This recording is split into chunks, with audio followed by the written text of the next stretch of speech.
things I know are, it's a much smaller subgroup than the things that I don't know and the things that I think. And I'd ask that you kind of take my comments today in the context of those things. What I told you I know, what I told you I don't know, and what I tell you I think, because what is important as you guys write things in the media is that you take everything I said in the proper context, because you know that Razorback fans take what you say literally and run with it from time to time. And so I just ask for your help in that regard today.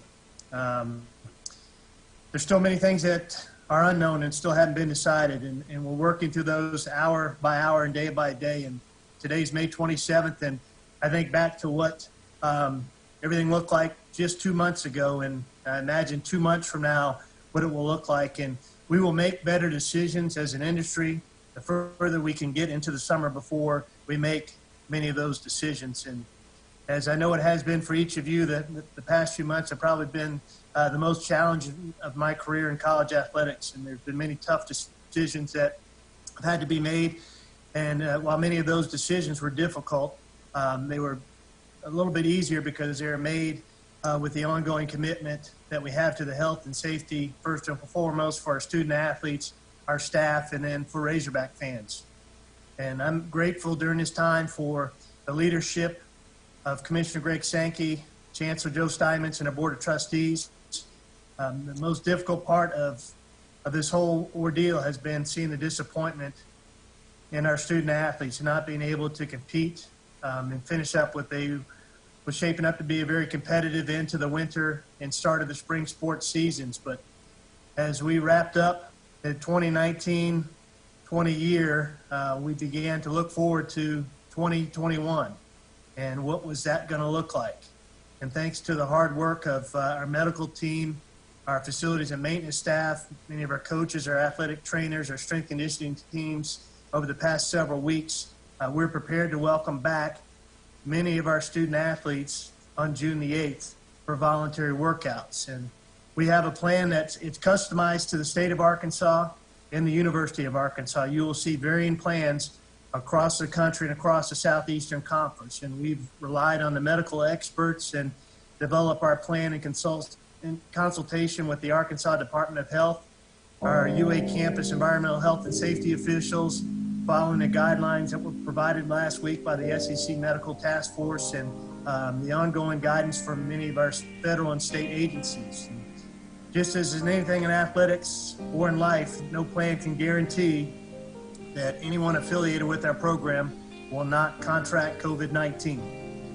What our plan was developed to do was to mitigate the risk of all involved and outline some protocols for working together efficiently and effectively when a diagnosis is made for both the student athlete and those they have come in contact with or a staff member. And our goal has been and continues to be to instill confidence in our student athletes, their parents, our athletic department staff, that they can return safely to campus. So today I thought I'd take you through some of the basic tenets of our plan, and I'd be happy to take some of your questions after that. But, let's talk about the timeline first. As you know, the SEC presidents and chancellors, on the heels of the NCAA council decision, voted to allow student athletes to return to campus beginning June 8th for voluntary workouts. At the University of Arkansas, our plan will be admitted based on two criteria of phasing of our facility reopenings and the groupings of returning of our student athletes. So on June the 8th, we'll enter phase one of our facility plan, and our student athletes will have access to weight rooms, athletic training rooms, and limited conditioning areas, which really means outdoor fields. At the same time, we'll welcome back student athletes in a group one, and I think there's a slide that you guys are going to see.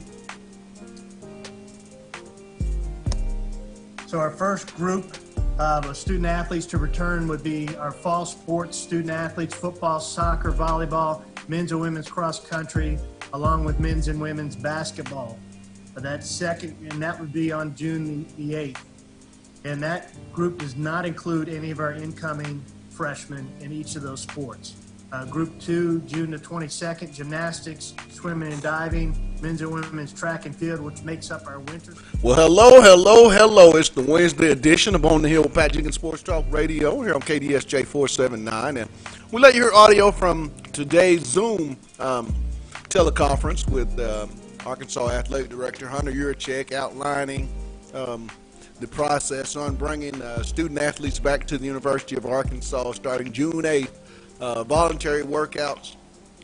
Students will be permitted both in the men's and women's basketball and in the football program to make their way back to campus and start preparing for this upcoming athletic year for all respective men's and women's sports. But Demetrius, come down. I mean, how do you feel? It also was stated that I don't think every athlete will be tested.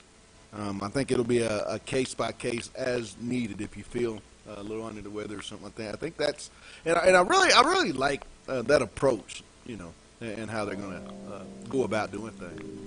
Yeah,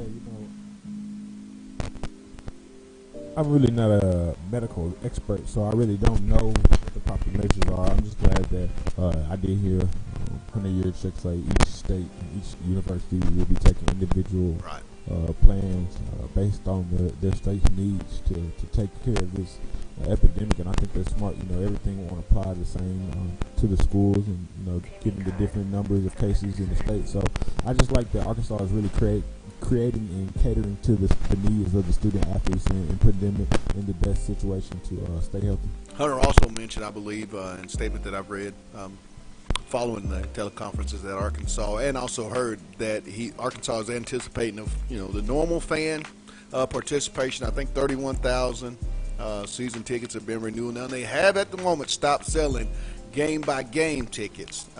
They're going to figure out more information, and you'll get as the weeks and progress on down toward the season. I'm pretty sure they'll have the information for you. But for right now, they have stopped selling game by game tickets to the Razorback home games. But we got a big time show as with the new information that came out, an announcement that the players will be throughout the SEC allowed to come back to their respective campuses and programs June the 8th.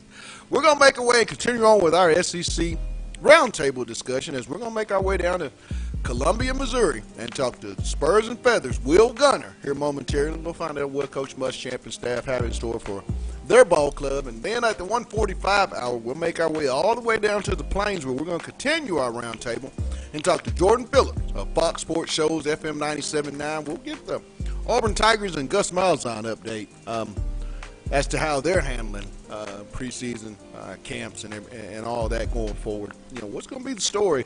We'll find all that out, but we're going to let you get back to the teleconference with Hunter Yurachek, and then when we come back, we'll be joined by Will Gunner of Spurs and Feathers. Time to talk a little Gamecocks. It's On the Hill with Pat Jenkins, and it's the Wednesday edition of On the Hill on KDSJ 479. Back in a moment. Before they will be allowed to get into any of our facilities, they'll have to pass a physical exam. There'll be daily screenings for symptoms. There'll be a temperature screen. They'll be asked to maintain social distancing. They'll be asked to wear masks when entering and exiting the facilities. They will not be required to wear masks while they're working out. There will be scheduled workouts to manage the limited capacity that follow the Arkansas Department of Health guidelines. There'll be a coordinated entry and exit procedure to eliminate cross traffic, and each student athlete will be responsible for sanitizing their own individual workout stations. I'm sure many of you want to know about testing. We will not test all of our student athletes when they return to campus. That's following CDC guidelines. That's following the guidelines that the SEC Medical Task Force provided to us. We will be testing student athletes who are symptomatic following our daily screening process, and those student athletes who are returning from any CDC identified hotspots. And that you will see that is one of the first differences between many of the SEC schools. There's some of my colleagues that they are testing every student athlete upon their return. We have decided, at the advice of our medical advisors, that's not the best course of action to proceed. So I think I'll stop right there, Kyle, and we can kind of get to some of the questions from the group. You bet. Welcome back to our our Wednesday edition. We're going a day ahead because we had the holiday, but we'll start Wednesday edition of On the Hill with Pat Jenkins Sports Talk Radio here on KDSJ 479, and we're going to continue on as the SEC and Commissioner Sankey came out and announced that June the 8th, all prospective men's and women's basketball, and in particular the sport we've been waiting on with bated breath, football, will be able to report June 8th. So we thought we'd start our discussion by heading down to Columbia, South Carolina, where we catch up with our good buddy that knows all about Gamecock football, Will Gunner of Spurs and Feathers. Will, welcome back to OTH, my man, long time. It's been a while. Wow, it's been a weird few months, so kind of understandable. Let's get off into it, Will. What are you hearing around the South Carolina camp as to, the June 8th voluntary reporting date, and then, what going forward? How has Coach Muschamp and that South Carolina program dealt with this very unprecedented situation we're going through? Yeah, I think there's still a lot of internal discussions that are being had about how you're going to handle this and how the weight room workouts will be, how the players will work out on their own in terms of voluntary summer workouts. Obviously, it's not something that I'm particularly good at discussing or understanding, but you talk about those temperature checks that people are doing or being quarantined if you come down with the virus. A lot of the political stuff, a lot of the real world stuff that we've seen dealt with. And so I know at this point there's still a lot of behind the scenes discussion about how they're going to try and regulate this, how you make a player's family feel comfortable coming back onto campus, being around 75 or 80 other players. And then you got to just think about this. We're talking about kids who are 18 to 22, 18, 17, 23 years old, in that range. Right. You think they want to sit around their dorm and hang out all day? You go try and keep them isolated from the rest of the world and tell them they can't have their girlfriend or their buddies come over and play some video games or some of that nature. So there's a lot of different moving parts to this that are not just related to going back into a workout facility and working out. When you look at this also from a fan's perspective, we had Hunter Yurchek, athletic director here at the University of Arkansas several weeks ago, and the question that we posed was, what's plan B if no fans are allowed at Williams-Brice Stadium for the 2019 year? Will, what has A.D. Tanner talked about if that has to be something that they have to deal with? Well, you asked, I don't know, you said maybe what's plan B or something like that. I don't know what plan A is right now, to be honest with you. Obviously the ideal situation is for to have everybody in the stands. And, that's a whole other discussion that I'm of the belief that you either got to do all or nothing. Right. There's no kind of middle ground. There's no middle ground on that. And so with all that being said, I don't know. We've talked a lot about it, ranging from, how do you, if you do only 20%, if you only do 20% of the attendance, you're talking about maybe 17,000 people. And if you do that, how do you decide who gets the tickets for those particular games? So again, that's the thing that I don't think just South Carolina is dealing with, but a lot of moving parts. When you look at this team, and we do and are able to start on schedule with the football season, I'm of the belief, when you look at South Carolina's schedule this year, Will, one of the more difficult schedules to navigate through with the roster being so inexperienced there in Columbia. Talk about that schedule, and, is a lot of people are saying Muschamp will be the guy on the hot seat with so much pressure to win. What's your take on this upcoming year with that schedule and where Coach Muschamp, his job status is sitting? Well, I will say that financially, I think everything that's happened and the potential to lose more revenue through maybe lack of season tickets or something, if Will Muschamp has another 5-7 or 4-8 type year, maybe he can overcome that because financially the buyout would be a little bit too much. But with that being said, now you want to talk about the actual football aspect of it. Well, he's got to have a better season. That's the bottom line. They went 4-8 last year, but if you had given them the two non-conference games, because South Carolina and Texas A&M had a very, very similar schedule. Right. And if you replace North Carolina with Lamar and Appalachian State with Texas State, South Carolina probably goes 6-6. Now, South Carolina still should have won those two games. They should have been. They were the more talented team, but they were poorly coached in those games. And so the bottom line is they lost. They didn't go 6-6. They were 4-8. I think talent-wise, you look at the schedule. There's 7 games that I think South Carolina is as talented or more talented than the opposition. There's 5 games that they're not going to be as talented. So you start right there with that. And I think you've got to win this year. All 7 games where you're either even or you're ahead, you have to win all 7 games. You've got to do that in year 5. From the eastern side of things, from where you sit, and you get a chance to see these teams week in and week out more than your brethren over on the west side, who's going to be that eastern side team this year that'll be flying under the radar that, you know, people in the SEC need to keep an eye out on, in your opinion, Will? You know, I'll maybe say Kentucky. Kentucky always, I like Mark Stoops. I think he's one of the better coaches in the SEC. He doesn't have a lot of the advantages that some of the other programs do. They've got Terry Wilson back, who's a good quarterback. Got injured last year. They've got some guys back defensively.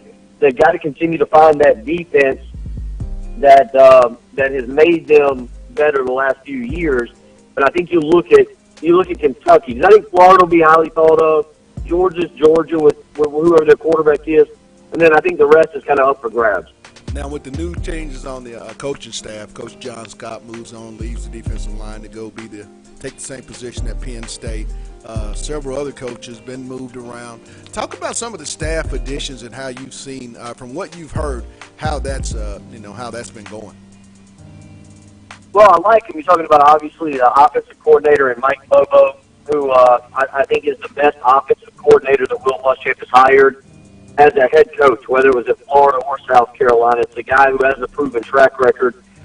Is it a sexy hire? Is it a guy you think is going to come in and run a high-flying offense? No, but it's a good hire. And that's what they need. They need a competent guy who's going to put together a game plan. Then you look at Joe Cox, and we'll see. He's the new wide receivers coach. Des Kitchings is the new running backs coach, and again, he did some good things at North Carolina State.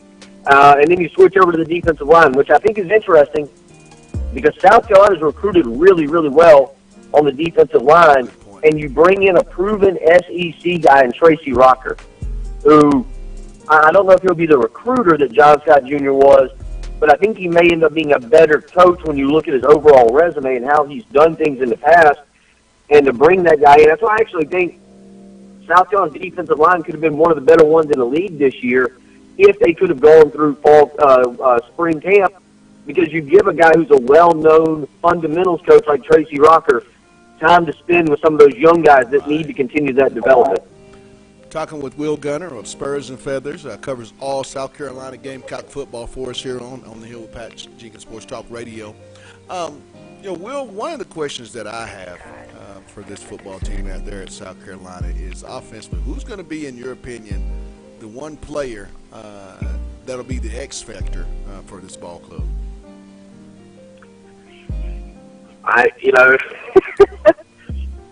We can do a whole segment on that question.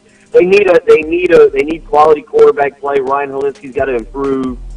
You lost 3 running backs from last year's team. You're looking at a true freshman. He was one of the top running backs in the country in Marshawn Lloyd, and they've got to be able to run the football effectively. I think to win football games. They have nothing that's really proven at wide receiver. Right, good point. So I could name a wide receiver or two that I think are the X factor because they improved that element. I could say Marshawn Lloyd, the true freshman running back who was on campus for the spring, but obviously only got 5 practices. I could say just having a quarterback that's competent. Right. So that's a wide open question. Now, last question. We've got about 2 minutes left in the segment. Between the new coaches, there were 4 coaches brought into the SEC, that being Leach, Pittman, Kiffin, and Drinkowitz. Out of those 4 coaches, Will, which one do you anticipate to have the more successful season year one with this program? I'd go with Mike Leach. I think the big thing there was getting KJ Costello, the grad transfer quarterback from Stanford, who was one of the better quarterbacks before injury last year. He was probably a top 20, top 25 quarterback nationally. I think when you factor that in, you factor in Mike Leach's system that's going to take the defensive coordinators about a year to catch up with. I don't know if Leach is the guy to go with long term, but I think in year one, he's going to be pretty successful. Hey, my man, as always, I know you're en route to go take care of some business. You're about to do a show yourself here shortly. But, hey, Will, you know it's getting ready to crank up, and so you'll be on a lot more. But for today, hey, thanks for taking time out with us here on OTH. Always appreciate it. Y'all take care. That was Will Gunner of the Spurs and Feathers and Demetrius. I mean, it seems like all these SEC programs are really starting to prepare themselves as if we're going to have a football season. I know he said 17,000 possibly, but in an 85,000 seat stadium, maybe 30, 35, you would think.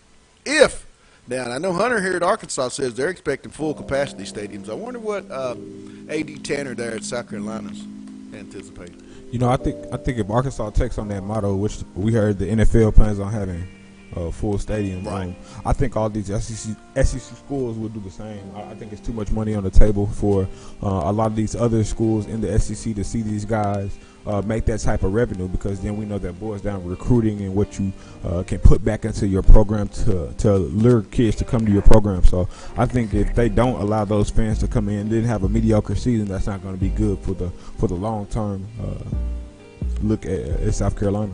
Well, we got a special guest coming up here momentarily. Former Arkansas Razorback Darius Fidlon will be joining us. We're going to talk to Darius about a multitude of things, particular Arkansas, his time under Sam Pittman, and just his professional career and what the future holds going forward. Hopefully a lot more football for DP. We'll have him on here momentarily. We'll get back to our teleconference as we want you to hear more excerpts from today's media availability with Hunter Yurchek. And then when we come back, like we said, the big fella, Darius Fidlon, is about to join us. It's On the Hill with Pat Jenkins on KDSJ 479. Let's get it. Parents of each and every one of our 465 student athletes, and then last Thursday night and last night we had an hour Zoom call with any parents that wanted to join us to ask any questions that maybe we did not answer within the Q&A document. We probably had 150 parents between the two nights that participated in those Zoom calls, and I can tell you with great assurance that we didn't get any questions or concerns about student athletes from parents about returning their student athletes to our campus. I felt like the Q&A document and then these Zoom calls answered many of the questions. I think the parents of the majority of our student athletes have great confidence in returning their sons and daughters to our campus. Were you surprised that nobody said, hey, I'm not quite ready to let my kid get on campus yet, or how'd that make you feel? Well, I think if they're like me and they've had their children living at home for the past 7 or 8 weeks, 9 weeks, they're ready to get them out of the house. And I say that with some levity, Bob. But I thought that, that's what we've tried to do, is create a level of confidence in our plan that parents and student athletes and our staff, as we return to our work environments on campus and our student athletes return to campus, that they had some confidence. And I was very candid with the parents. I told them that there will be a student athlete who will test positive for COVID-19 on our campus. But I think we're equipped to handle that. We have a plan to handle that. And all we can do is mitigate their risk to COVID-19. And there's a great deal of onus that's going to come on the shoulders of our student athletes, those young men and women. And they're going to have to take part in following the protocols and following the plan that we have in place to protect them and those that they come in contact with. Trey?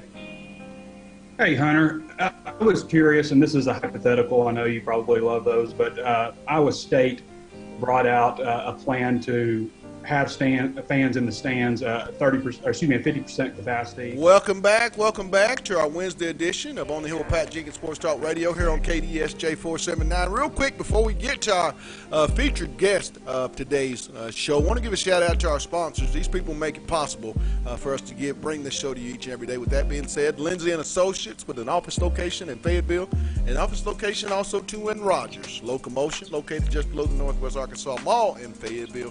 Corey Beck's Custom Painting, and the one you always, because I was there yesterday, I always talk about this place, KDK's Chicken. They're located down at 989 South Razorback Road. Go see Keith, Kathy, get a plate of that love, and like I tell you, it's on the building. It's not your mama's, but they got the best chicken and waffles in the South. Meet me there, beat me there, 989 South Razorback Road.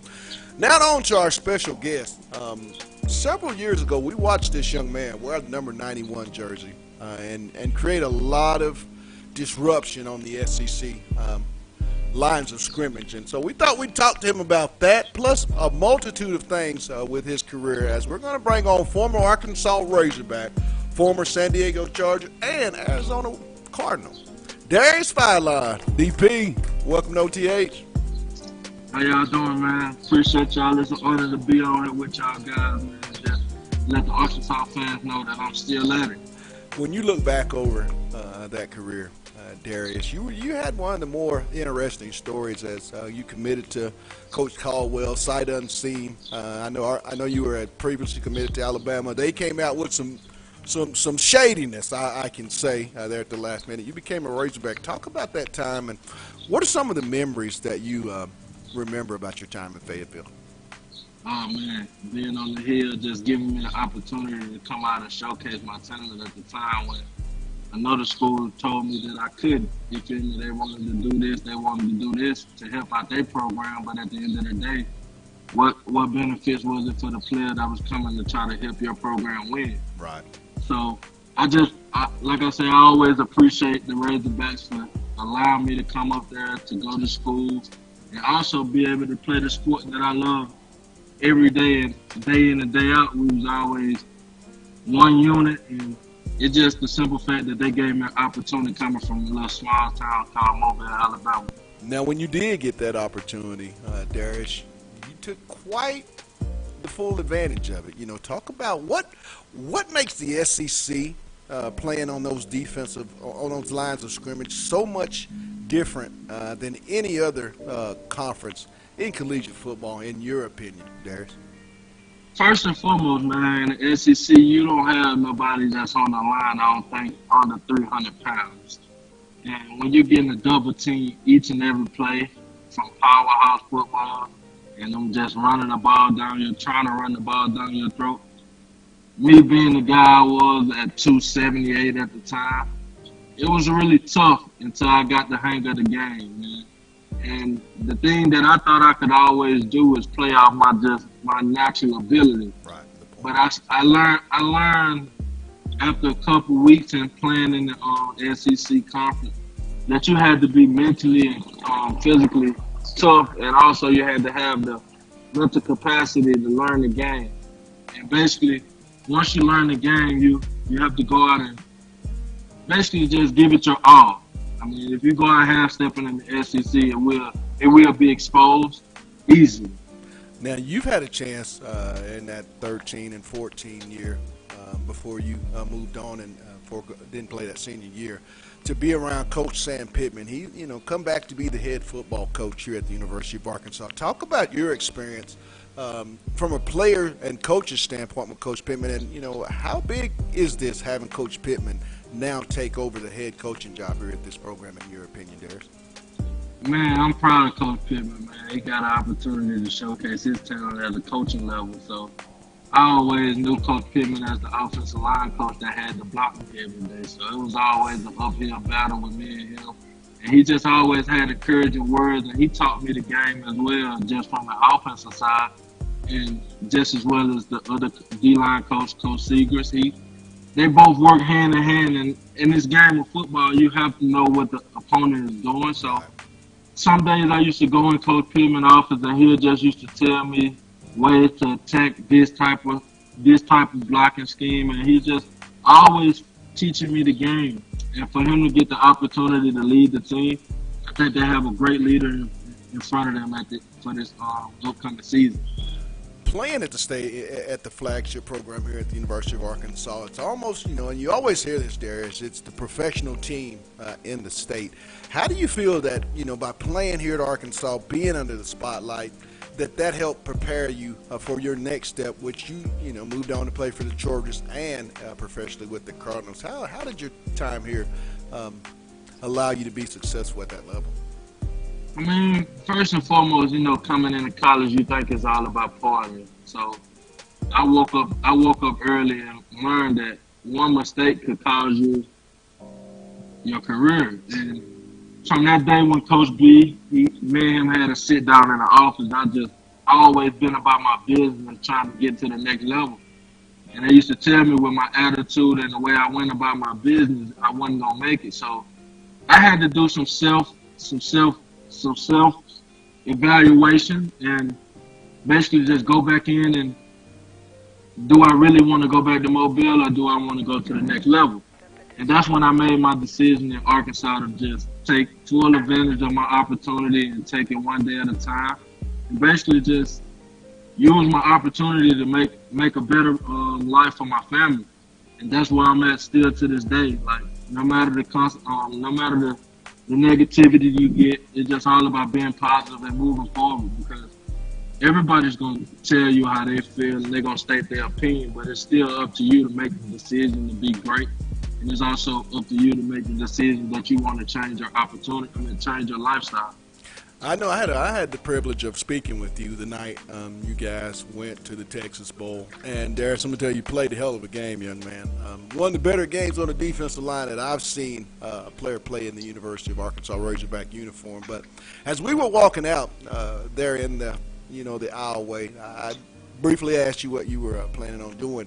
What went in, and at the time you didn't know, but what went into you foregoing that last year of collegiate football? What was the big factor that just made you say, I'm ready to make that move? I mean, the way I finished that season in the bowl game, I had an altercation where the coach pulled me to the side and asked me what I was going to do and how I was going to do it. But in that situation, it was just basically I told him just like this, man. I'm more focused on trying to win this ball game here in Texas, and then all that'll come afterwards. So my main focus was to just give my Razorback teammates and my Razorback fans all I could that last game. And if I made a decision to come back, they knew they were gonna get a great player. And if I made a decision to leave, they were gonna see another great player in the NFL as well, putting on for the Razorback Nation. Wearing that number 91 jersey for the time that you did for the University of Arkansas, Darius, what were some of the games that maybe stood out to you during your career that you would like to share with the listeners? I mean, one game that I remember I stood out was, we didn't win, but at the end of the day, it was just my first opportunity of starting. And when I started, it was against a powerhouse football team, which is Alabama. Uh-huh. And when I got my first chance to start, and that was the time when Rob had his injury, which it kind of felt bad because I took the place of a guy that, man, his shoes was big at that Razorback in those heels. But it's just the simple fact that I had the opportunity to go out and basically put the team on my back. Right. I wasn't no redshirt freshman that was just out there playing. Now I'm actually leading the role of showing people that, okay, we can definitely depend on him to get it done. No matter what situation we're in, no matter what the outcome is, he's going to go out and give it an all. So that was my first time ever being second lead tackler on the defensive stat books. So that really made me really just know that I had the ability to do it on the SEC level and at a high level.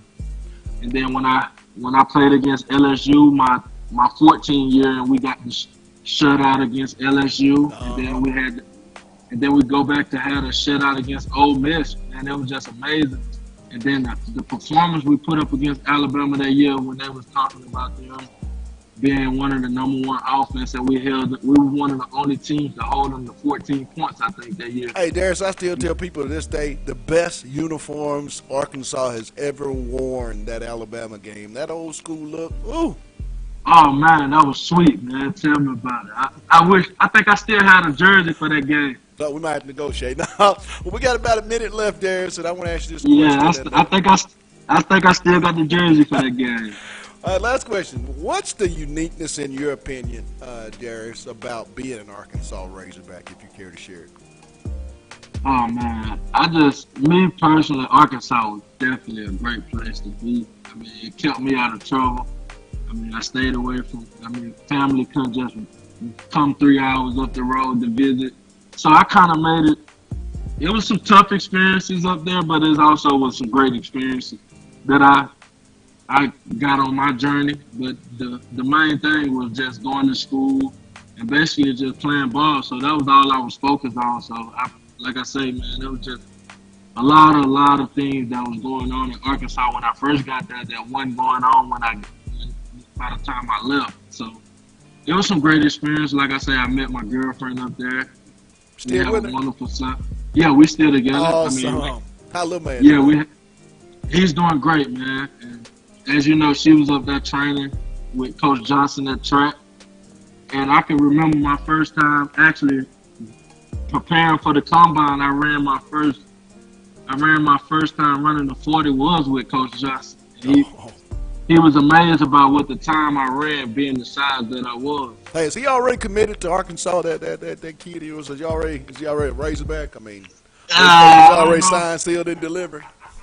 He likes football, but I don't know where he gonna end up because his mom went to Miami, so I don't know where he went. I don't know where he gonna end up, but I just know he's an athlete. Hey, as long as he's in the South, we got the SEC and ACC, so as long as he stays in the South, I think we'll be all right. But hey, Darius, our phone is always available to you, my man.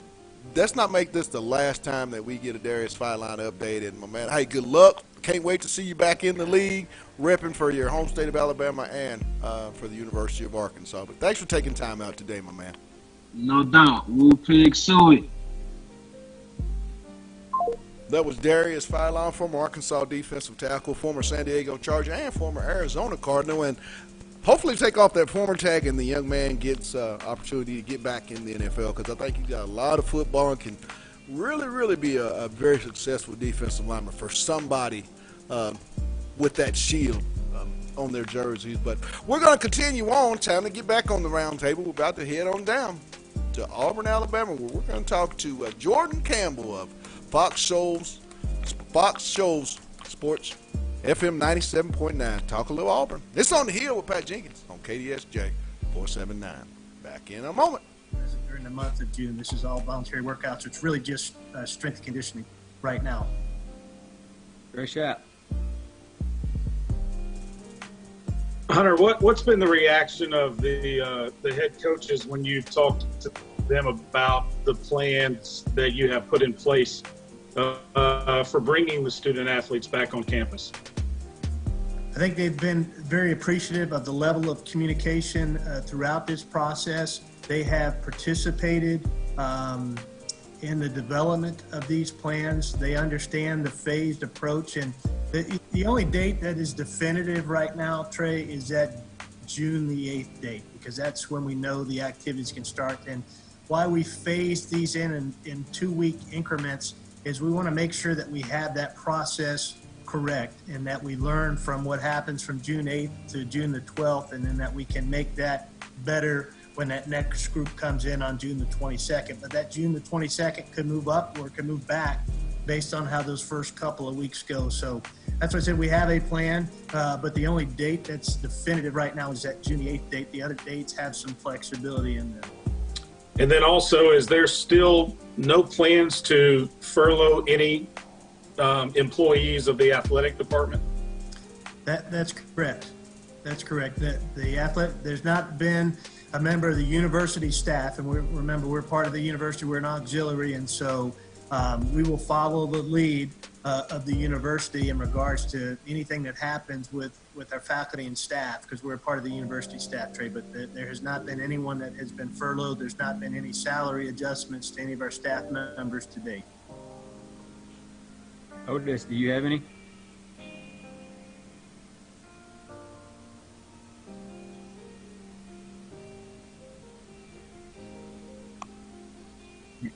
I'm on, Kyle. Otis, do you have a question? Yeah, can you hear me now? Yes, sir. Okay, on June the 8th, you said the returning players, but on the June the 29th, Welcome back. It's our Wednesday edition of OTH here on KDSJ 479, and we come to you Monday through Friday from 1 to 2 p.m. And we'd like to continue on with our SEC roundtable discussion. As the SEC and Commissioner Sankey came out with the announcement that all prospective men's football and men's and women's basketball will be allowed voluntarily to report back to their prospective campuses starting June the 8th. And we thought we'd get a take from the Auburn side of things, so we thought we'd catch up with our good buddy of Fox Sports Shows FM 97.9, Jordan Campbell. JC, welcome to the Hill. Pat, my man, glad to be back on the show with you. Everything going well up in Arkansas? As long as we can stay dry, I'm okay, and continue to work. That's the one thing we all want to make sure we're able to do. But on down into the Plains, with the new announcement coming out several days ago that all athletes will be able to come back starting June 8th. Jordan, what are you hearing from the camp down there at Auburn as far as football and Coach Gus Malzahn are concerned? Well, I think the Auburn Tigers are in a really interesting position. They bring in a couple new coaches. Chad Morris is going to take over the offense full time. And look, we know that with Gus Malzahn, we've said it in the past. I think I've said it on your show, Pat. He's a guy who's sort of a control freak with the offense, and it seems as if he's giving full control to Chad Morris. And I think that you have to have 100% trust, if you're Gus Malzahn, in a guy like Chad Morris, A, to recruit the state of Texas, which is a big reason you brought him in, and B, these guys know each other. They've coached high school football together in Arkansas, against each other in Arkansas. They've known each other a long time. And so far, Chad Morris has done a pretty good job, I think, of attacking the state of Texas with recruiting.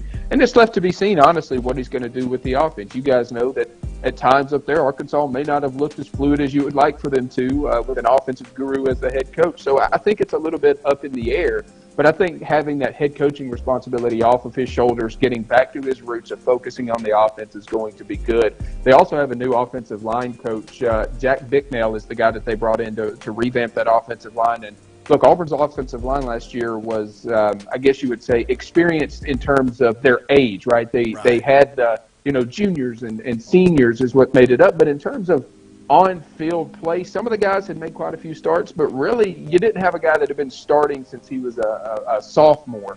And so this offensive line is something that, this, Pat, you've got to have a good offensive line in the SEC because Auburn wants to run the football first, but they've also got to protect what is looking to be the most prized commodity in college football right now, if you ask Auburn fans, and that's Bo Nix. And so he's done a good job recruiting. They've brought in quite a few big fellas up there. I think in the 2020 class they've got 5 offensive linemen coming in, and they've got quite a few guys committed for the 2021 class as well. Auburn football, to me, is either going to be boom or bust, which is really not any different, Pat, than what you normally say with those guys, right? Right. When you look at it, Jordan, what will be plan B for that program if, and I know Arkansas, Hunter Yurchek has already said that he expects a full capacity as normal with the stadium, and they've already sold 31,000 tickets. Have delayed the game-by-game tickets for the moment, but what's the plan going forward there for Jordan Hare Stadium and that fan base? Pat, I'm going to be 100% honest with you on this one, my man. I haven't heard from Auburn's president. I haven't heard from Alan Green in terms of what exactly their plan is. Maybe something came out and I missed it. That's something that could possibly happen. But I try and keep pretty good tabs, try and keep close connections there, and I haven't heard what Auburn's plan is. I would imagine, Pat, that whatever the blanket plan for the SEC is, that's sort of what Auburn's going to go with. And here's the deal. If Alabama has 100,000 people in their stadium come college football season, you can guarantee that Auburn's going to be at capacity.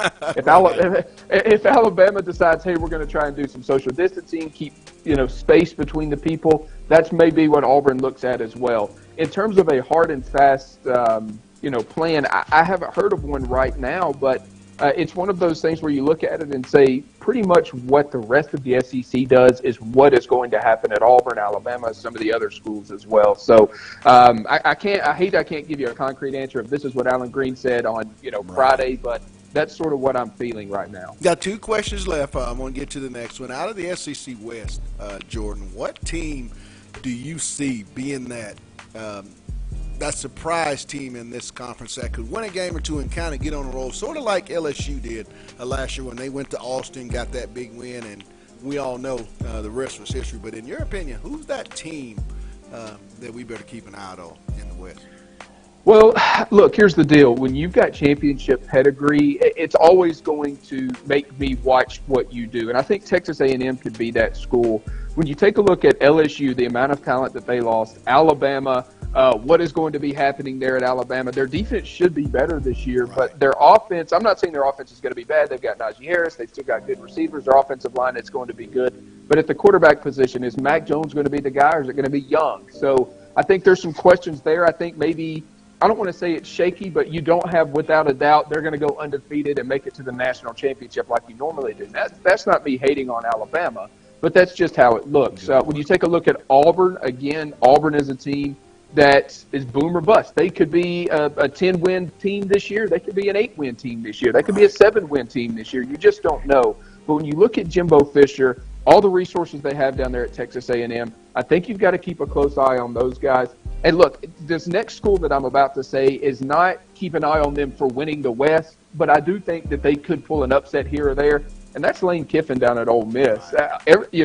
Look, here's the deal with the crazy Pirate at Mississippi State. They could be good, they could be awful. You just don't know. But I think Lane Kiffin has that pedigree. And we know before that when Lane Kiffin was at Tennessee, he gave Alabama the best game that Tennessee has given them in a very long time. I think they could up their win totals this coming year, and I think they, upset 1 or 2 teams along the way. I could be totally wrong, but I would keep an eye on Lane Kiffin. Which leads me into my last question. Out of the 4 coaches, 3 come into the West: Pittman, Kiffin, and Leach. 1 over in the East, and Drinkwitz. Who has the better situation and setup to have the most success in year 1 at their prospective program?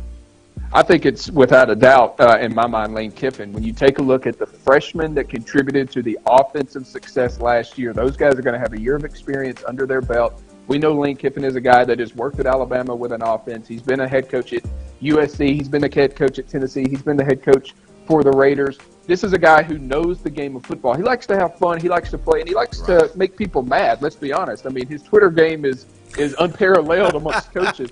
But when you take a look at Ely back there at the running back position, he's got Corral, he's got John Rice Plumlee, he's got a couple different options he can go with at the quarterback spot. And I think you're probably going to see less of a 2-quarterback system like you saw last year under Luke. I think you're going to see one guy sort of emerge and take the reins and develop well under Lane Kiffin. I think Kiffin is coming into the best situation because you take a look at Pittman, that's a full rebuild. You guys know that. I mean, what Morris and those guys did up there, I think you're looking at Pittman to change the entire direction of the program. When you take a look at Mike Leach, I like Joe Moorhead as a person. We've got a kid here from the area that we cover that plays linebacker. He has a chance to be a first-round pick. That's Errol Thompson out of Florence High School. So they've got some talent there at Mississippi State, but that's going to be a stark contrast there with the crazy Pirate compared to what you had with Joe Moorhead. And Eli Drinkwitz, let's be honest, nothing against Missouri personally, but Missouri is not the program. They were hyped up to have a really good year last year, but I don't know if he's going to be able to come in and actually get them to those 10 wins, especially now that Kelly Bryant, the guy we thought could lead them to a 9-10 win season, couldn't get the job done, and he's gone now. So I think Lane Kiffin comes into the best situation. He's got young talent, and he likes to do some things that may be a little out of the ordinary, but they get results. Well, my man, you gave us all the results that we needed, and it's getting ready to crank up because they always say it means more. And we'll be talking a lot earlier and very often here in the coming weeks. But as always, Jordan, thanks for taking time out here on OTH, JC. Pat, my man, thank you for bringing me on, and you guys stay safe. All right. That was Jordan Campbell of Fox Sports Shows, and FM 97.9 covers all Auburn football for us here on OTH. And that's going to conclude our show today. I want to give a thank you to all of our guests. Will Gunner of Spurs and Feathers giving us the South Carolina take of things coming up. They report June 8th. Also to former Arkansas Razorback, former Charger, former Cardinal, Darius Feiline for joining us. And lastly, Jordan Campbell of Fox Sports Shows, FM 97.9 for coming on and giving us a take about what's going on with Gus Malzahn and his program down in the Plains. They're doing quite well, but we're going to end today's show. I want to give a shout-out to our sponsors before we get out of here. Lindsay & Associates with an office location in Fayetteville. An office location also too in Rogers. Locomotion, located just below the Northwest Arkansas Mall. Corey Beck's Custom Painting. And lastly, the one we always talk about, KDK's Chicken down at 989 South Razorback Road. Go down there, see Keith and Kathy. Get a plate of love. And like they say, it's not your mama's, but I added this, the best chicken and waffles in the South. Beat us there or meet us there. That's KDK's Chicken at 989 Razorback Road. But that's going to do it for my producer, Demetrius, and myself. Guys, continue to view us. We'll love all the support. We'll be back with much, much more. But today, we're going to get out of here. It's been On the Hill with Pat Jenkins on KDSJ 479. You guys have a blessed one, and let's get it.